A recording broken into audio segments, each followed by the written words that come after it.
The Lincoln High Lynx are the talk of the town. There you go, Hayden.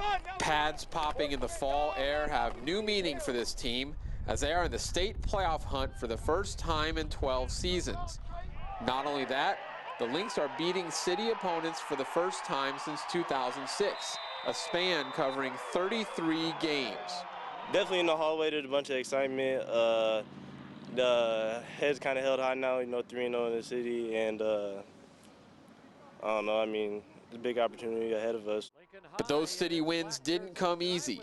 After beating rival Northeast in Week 1, the Lynx faced Lincoln Southeast in Week 6, a team they haven't beaten since 2004. After trading touchdowns in the first quarter, the score remained 7-7 with 2:42 to go in the contest. That's when Coach Mark Mackey got aggressive and went for the win.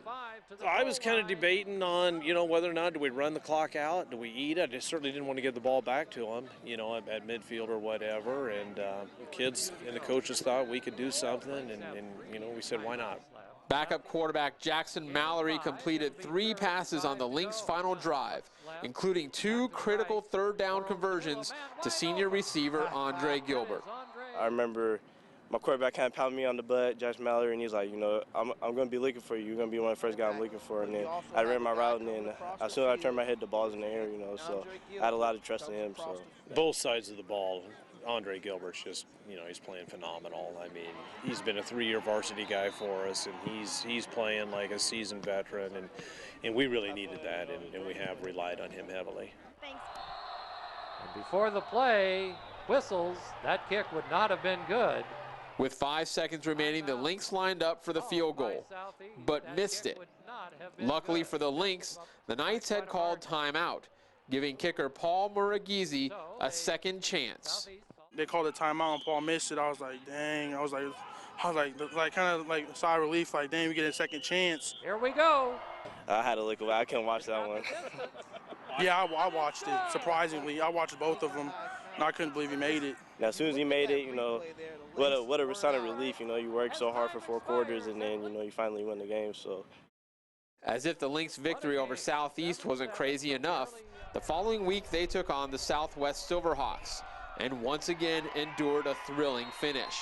With seconds to go, Hawk quarterback Bo Ells snuck across the goal line, completing Southwest's 2-touchdown comeback.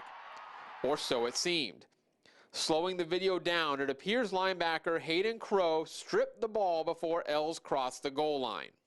No, I didn't think they were in, but it's hard to tell, and it's a bang call, and of course I'm going to say they didn't get in. And I thought he didn't score, because I thought the ball came out, but then the official ran in and said he scored, and that was probably one of the biggest plays I thought of the game. With zeros on the clock, Southwest lined up for the routine extra point attempt, but this play was anything but routine. Southwest holder Graham Garvin had trouble holding the snap, and that's when the play got crazy.